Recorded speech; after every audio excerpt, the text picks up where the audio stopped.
we're going to begin with the Central Kentucky girl who was the subject of an Amber Alert. She's found safe. Her dad is now in jail after a chase in Hart County. However, there are still many questions about how everything was handled in all of this. Josh Breslow has been investigating. Joins us now right here in the LEX 18 studio with what he's learned. Yeah, Chris, those questions include everything from why the alert wasn't issued until 4 days after the child was reported missing, and why if you called the number given by state police to report the little girl's whereabouts, you heard this. Congratulations. Just for calling in today, you're going to the Bahamas on a free 2-night Bahamas cruise for two from Caribbean Cruise Line. Wow, this is really exciting. Louisville police say this all began Friday when Joshua Yeager is accused of assaulting his girlfriend and an 8-month-old child outside of a Louisville Walmart. According to officers, Yeager took the couple's 2-year-old daughter, Jalen Maxey, and told his girlfriend she would never see the girl again. Saturday, Louisville police say they contacted state police to issue an Amber Alert, but state police denied that request. Officers say it wasn't until it was determined that Yeager was a suspect in a Monday afternoon bank robbery in Shepherdsville that he was considered to be armed and dangerous. That Amber Alert for Jalen was issued Tuesday night just after 7 p.m., more than 24 hours after that bank robbery. Unless there are specific criteria met where the child is in imminent physical danger, had been abducted, KSP will not issue an Amber Alert.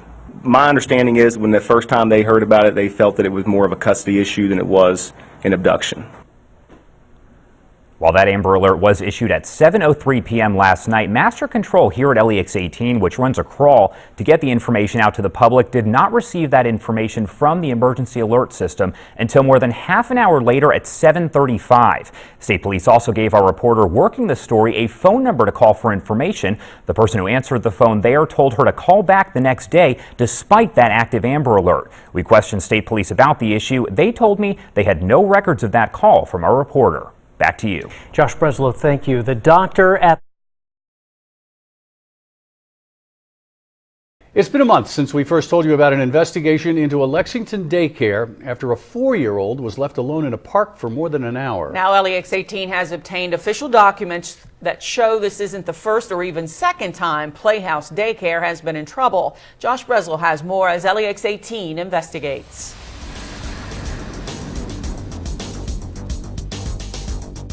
Things do happen. People do make mistakes. That's what Playhouse Daycare owner Glendale Lewis told me back on April 10th when she admits someone in her staff left 4-year-old Kiwi Taylor alone in Meadowthorpe Park after a field trip, returning an hour later to get him. I've been in the business for 33 years, and we've never had this to happen before. LEX 18 did some digging and found these documents which show that Lewis might not have been telling us the whole truth. A complaint led Kentucky's Division of Regulated Child Care to launch an investigation in June 2011, finding one of the children attending Playhouse Daycare, quote, walked to Speedway by himself without any adult supervision as many as 11 times because staff wanted him to purchase items for them such as Pepsi Max and bottled water.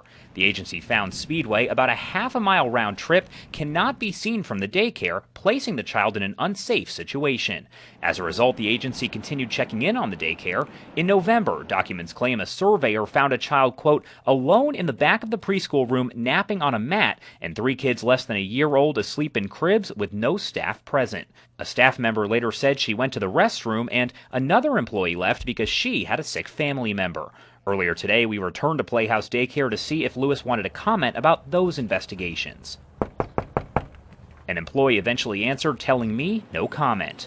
Covering the news in Lexington, Josh Breslow, LEX 18 investigates. April's incident led the daycare to lose its transportation services. By the way, the only documents available for this story were from 2010 and later.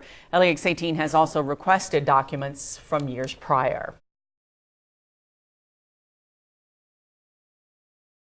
Police say over the years has gotten worse. And based on what the department's seen so far, they say this year a record number of drivers will be blowing through red lights, causing wrecks. Josh Breslow shows us how they're working to combat the problem as LEX 18 investigates red light runners caught red-handed. From a young age, we're taught green means go and red means stop. In Lexington, though, it seems some people skip that lesson. Take, for instance, last month, a person had to be cut from a vehicle after this 3-car wreck at Manowar and Maple Leaf. Days earlier, a 3-month-old and 2 others were hospitalized following this accident at Man of War and Todd's Road.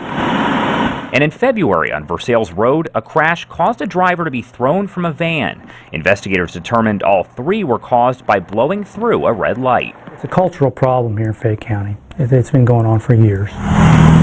With the number of Lexington drivers running red rising year by year, police say their solution is to step up patrols at close to a dozen intersections deemed problematic.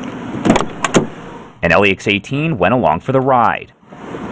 Within a minute of watching at Broadway and High, this guy failed to stop. He admits he was wrong. Did you have any advice for people? Don't do it. It ain't safe. It ain't safe. Take your time. And seconds after parking at Nicholasville and Roje, another. I'm going to assume you know why I stopped here. Not really. Well, you didn't stop at the red light when you made the right turn there on Roje. Did you run the red light? He said I didn't come to a complete stop. So why the big crackdown by Lexington police? They say one look at the stats and you'll see for yourself. If we stay on this pace, we'll have a record year. Checking the facts, for the first 4 months this year, the department tells me they've already worked about 750 crashes, and that's just at intersections. The top contributor, running lights.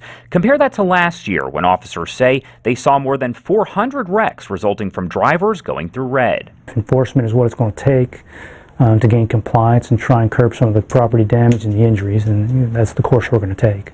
So the next time you consider red to be the new green, you may want to think again. Don't do it. It ain't safe.